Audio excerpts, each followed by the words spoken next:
ओम शांति। 11 जून 2023 के अव्यक्त महावाक्य। पहले एक नज़र मुरली के मुख्य पॉइंट्स पर। बाप दादा ने कहा, वर्तमान श्रेष्ठ जीवन का फाउंडेशन है निश्चय।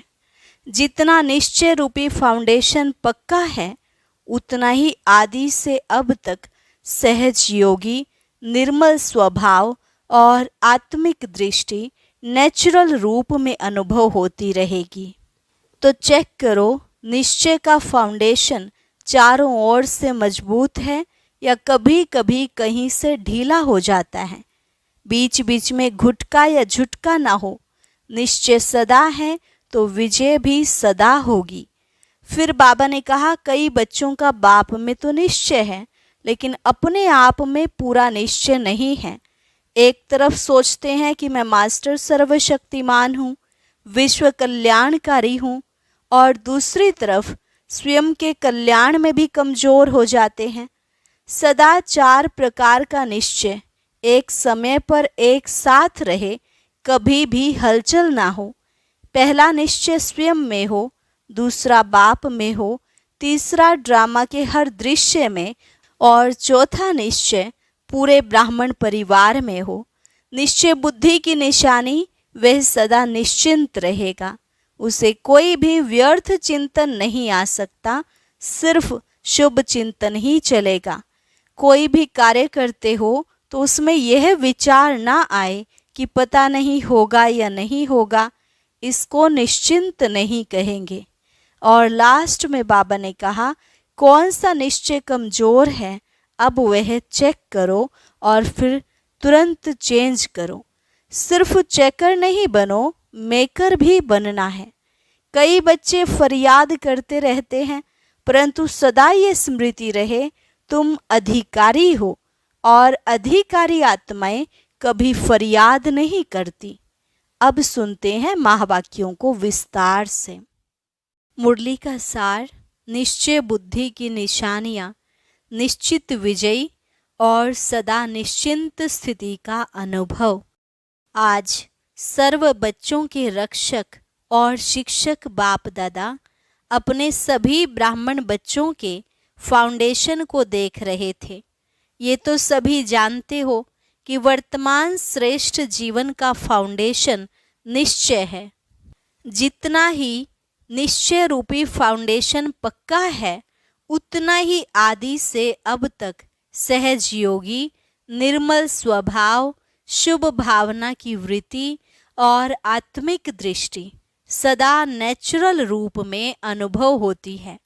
हर समय चलन और चेहरे से उनकी झलक अनुभव होती है, क्योंकि ब्राह्मण जीवन में सिर्फ जानना नहीं है कि मैं ये हूँ और बाप ये है, लेकिन जानने का अर्थ है, जो जानते हैं वो मानना और चलना। बाप दादा देख रहे थे कि जो भी बच्चे अपने को ब्राह्मण कहलाते हैं, वो सभी ये फलक से कहते हैं कि हम निश्चय बुद्धि हैं। तो बाप दादा सभी निश्चय बुद्धि बच्चों से पूछते हैं, जब आप सभी कहते हो कि हम निश्चय बुद्धि विजयी हैं, तो कभी विजय कभी हार क्यों होती है? जब कभी कभी थोड़ी हलचल होती है, तो क्या उस समय निश्चय खत्म हो जाता है? जब निश्चय बुद्धि सदा हो तो विजयी सदा हो, क्योंकि बीच बीच में घुटका और झुटका होता है। निश्चय का फाउंडेशन चारों ओर से मजबूत है, या चारों ओर के बजाय कभी एक और कभी 2 और ढीले हो जाते हैं। कोई भी चीज़ को मजबूत किया जाता है तो चारों ओर से टाइट किया जाता है ना। अगर एक साइड भी थोड़ा सा हलचल वाला होगा तो हिलेगा ना। तो चारों प्रकार का निश्चय, अर्थात बाप में, आप में, ड्रामा में और ब्राह्मण परिवार में, ये 4 ही तरफ के निश्चय को जानना नहीं, लेकिन मानकर चलना। अगर जानते हैं लेकिन चलते नहीं, तो विजय डगमग होती है। जिस समय विजय हलचल में आती है, तो चेक करना कि चारों तरफ से कौन सा तरफ हलचल में है। बाप दादा देखते हैं कि कई बच्चों को बाप में पूरा निश्चय है, इसमें पास हैं, लेकिन अपने आप में जो निश्चय चाहिए उसमें अंतर पड़ जाता है। जानते भी हैं, कहते भी हैं कि मैं ये हूँ, लेकिन जो जानते हैं, मानते हैं, वो स्वरूप में, चलन में, कर्म में हो, इसमें ही अंतर पड़ जाता है। एक तरफ सोचते हैं कि मैं मास्टर सर्वशक्तिमान हूँ, विश्व कल्याणकारी हूँ, दूसरे तरफ छोटी सी परिस्थिति पर विजय नहीं प्राप्त कर सकते हैं तो मास्टर सर्वशक्तिमान, लेकिन ये परिस्थिति बहुत बड़ी है, ये बात ही ऐसी है। तो क्या ये निश्चय है कि सिर्फ जानना है लेकिन मानकर चलना नहीं? कहते व सोचते हैं कि मैं विश्व कल्याणकारी हूँ, लेकिन विश्व को तो छोड़ो, स्व कल्याण में भी कमजोर होते हैं। अगर उस समय उन्हें कहो कि क्या स्वयं को परिवर्तन कर स्व कल्याणकारी नहीं बन सकते, तो जवाब देते हैं कि हैं तो विश्व कल्याणकारी, लेकिन स्व कल्याण बहुत मुश्किल है, ये बात बदलना मुश्किल है। तो विश्व कल्याणकारी कहेंगे या कमजोर? तो स्व में भी परिस्थिति प्रमाण, समय प्रमाण, संबंध संपर्क प्रमाण निश्चय स्वरूप में आए, ऐसे निश्चय बुद्धि की विजय हुई ही पड़ी है। जैसे सभी को ये पक्का निश्चय है कि मैं श्रेष्ठ आत्मा हूँ, इसके लिए कोई दुनिया के वैज्ञानिक भी आपको हिलाने की कोशिश करें कि आत्मा नहीं शरीर हो, तो मानेंगे नहीं और ही उसको मनाएंगे। तो जैसे ये पक्का है कि मैं शरीर नहीं हूँ, मैं आत्मा हूँ, और कौन सी आत्मा हूँ ये भी पक्का है, ऐसे निश्चय बुद्धि की विजय भी इतनी निश्चित है। हार असंभव है और विजय निश्चित है। और ये भी निश्चित है कि बातें भी अंत तक आनी हैं, लेकिन उसमें विजयी बनने के लिए एक ही समय पर चारों तरफ का निश्चय पक्का चाहिए। 3 में निश्चय है और 1 में नहीं है तो विजय निश्चित नहीं है, लेकिन मेहनत से विजय होगी। निश्चित विजय वाले को मेहनत नहीं करनी पड़ेगी। कई बार कई कहते हैं बाप दादा तो बहुत अच्छा है, वो तो पक्का है कि बाप है और हम बच्चे हैं, हमारा बाप से ही संबंध है, लेकिन दैवी परिवार में खिटखिट होती है, उसमें निश्चय डगमग हो जाता है, इसलिए परिवार को छोड़ देते हैं, हल्का कर देते हैं। तो एक साइड ढीला हो गया ना। बिना परिवार के माला में कैसे आएंगे? माला कब बनती है? जब दाना दाने से मिलता है और एक ही धागे में पिरोए हुए होते हैं। अगर अलग अलग धागे में अलग अलग दाना हो तो उसको माला नहीं कहेंगे। तो परिवार है माला। अगर परिवार को छोड़कर 3 निश्चय पक्के हैं तो भी विजय निश्चित नहीं है।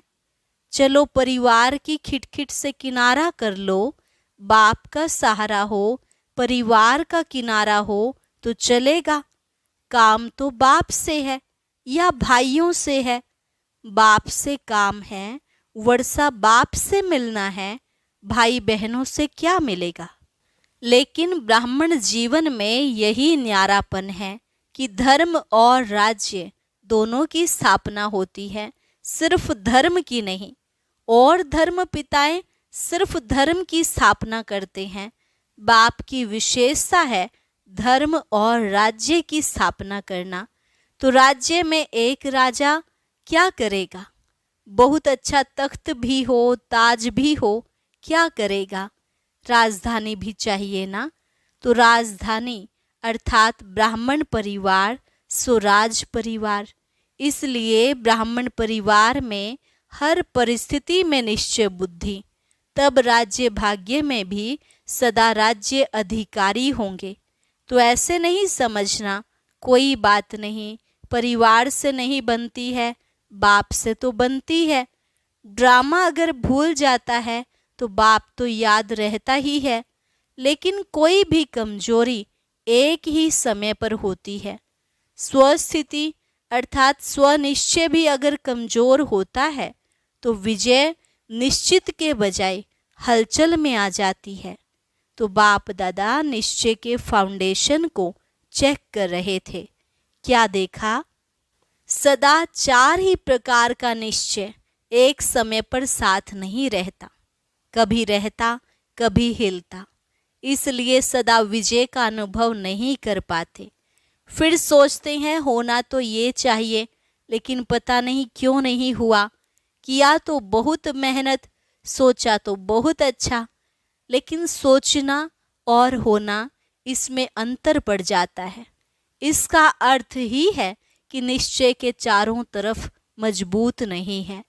और हंसी की बात तो ये है कि ड्रामा भी कह रहे हैं, है तो ड्रामा, है तो ड्रामा, लेकिन अच्छी तरह से हिल भी रहे हैं। कभी संकल्प में हिलते, कभी बोल तक भी हिल जाते, कभी कर्म तक भी आ जाते। उस समय क्या लगता होगा?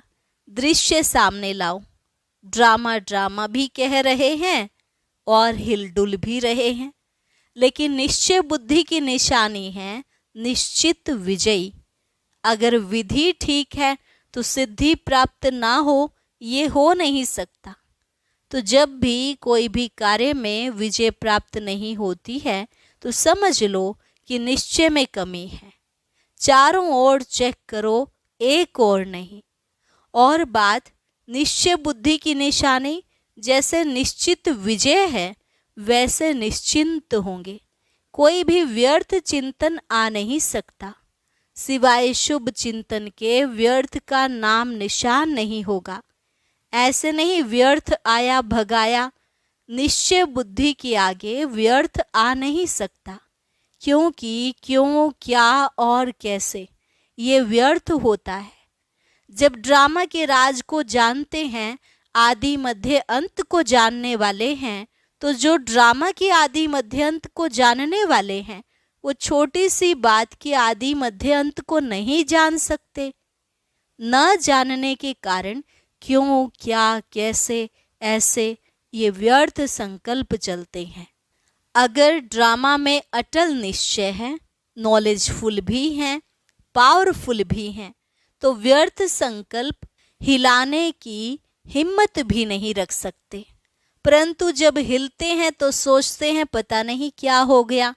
तो बाप दादा हंसते हैं कि ड्रामा के आदि मध्य अंत को जान लिया, अपने 84 जन्मों को जान लिया, और एक बात को नहीं जानते। बड़े होशियार हो, होशियारी दिखाते हो ना समय प्रति समय। कल्प वृक्ष के सभी पत्तों को जानते हो कि नहीं? सभी वृक्ष के फाउंडेशन में बैठे हो या 7-8 बैठे हैं? तो जड़ में बैठे हुए वृक्ष को जानते हो, पत्ते पत्ते को जानते हो, और ये पता नहीं कैसे। तो निश्चय की निशानियां निश्चिंत स्थिति, इसका अनुभव करो। होगा नहीं होगा, क्या होगा, कर तो रहे हैं, देखें क्या होता है, इसको निश्चिंत नहीं कहेंगे। और फिर बाप के आगे ही फरियाद करते हैं, आप मददगार होना, आप रक्षक होना, आप ये होना, आप ये होना। फरियाद करना अर्थात अधिकार गंवाना। अधिकारी फरियाद नहीं करेंगे, ये कर लो ना, ये हो जाए ना। तो निश्चय बुद्धि अर्थात निश्चिंत। तो ये प्रैक्टिकल निशानियां अपने आप में चेक करो। ऐसे अलबेले नहीं रह जाना, हम तो हैं ही निश्चय बुद्धि। कौन सा निश्चय कमजोर है वो चेक करो और चेंज करो। सिर्फ चेक नहीं करना। बाप दादा ने कहा था चेकर के साथ मेकर भी हो। सिर्फ चेकर नहीं, चेक करने का अर्थ ही है सेकंड में चेंज होना। लेकिन चेक करो और चेंज नहीं करो तो बहुत काल से स्वयं में दिल शिकस्त के संस्कार पक्के होते जाएंगे, और जो बहुत काल के संस्कार हैं वही अंत में अवश्य सामना करते रहेंगे। कोई सोचे अंत में तो मैं सिवाय बाप के और कुछ नहीं सोचूंगा, लेकिन हो नहीं सकता। बहुत काल का अभ्यास चाहिए। नहीं तो एक सेकंड सोचेंगे शिव बाबा शिव बाबा शिव बाबा, और दूसरे सेकंड माया कहेगी नहीं, तुम्हारे में शक्ति नहीं है, तुम हो ही कमजोर। तो युद्ध चलती रहेगी। यदि निश्चिंत नहीं होंगे तो ब्राह्मण जीवन के अंत काल का जो लक्ष्य वर्णन करते हो वो सहज कैसे होगा। और अगर अंत तक ये व्यर्थ संकल्प होंगे तो वही भूतों के यमदूतों के रूप में आएंगे, और कोई यमदूत नहीं आते हैं। ये व्यर्थ संकल्प, अपनी कमजोरियां, यही यमदूत के रूप में आते हैं। यमदूत क्या करते हैं? डराते हैं और दूसरों के लिए कहेंगे विमान में जाएंगे, अर्थात उड़ती कला से पार हो जाएंगे। कोई विमान आदि नहीं है, लेकिन उड़ती कला का अनुभव है। इसलिए पहले से ही चेक करके चेंज करो। कब तक करेंगे? बाप दादा को खुश तो कर देते हैं, करेंगे, प्रतिज्ञा भी लिख देते हैं, लेकिन वो कागज तक रहती है या जीवन तक? अच्छा, आज मधुबन निवासियों का भी टर्न है। मधुबन वालों से तो विशेष बाप दादा का स्नेह है, सबसे है, लेकिन फिर भी थोड़ा सा विशेष मधुबन निवासियों से है, क्योंकि निमित्त हैं। फिर भी देखो, आप आते हैं, खातिरी तो ठीक करते हैं ना। मधुबन वाले खातिरी करने में पास है ना। मेहमान निवाजी करना ही महानता है। जिसको मेहमान निवाजी करना आता है वो महान हो ही जाता है। सिर्फ खाने पीने से नहीं, लेकिन दिल के स्नेह की मेहमान निवाजी वो सबसे श्रेष्ठ है।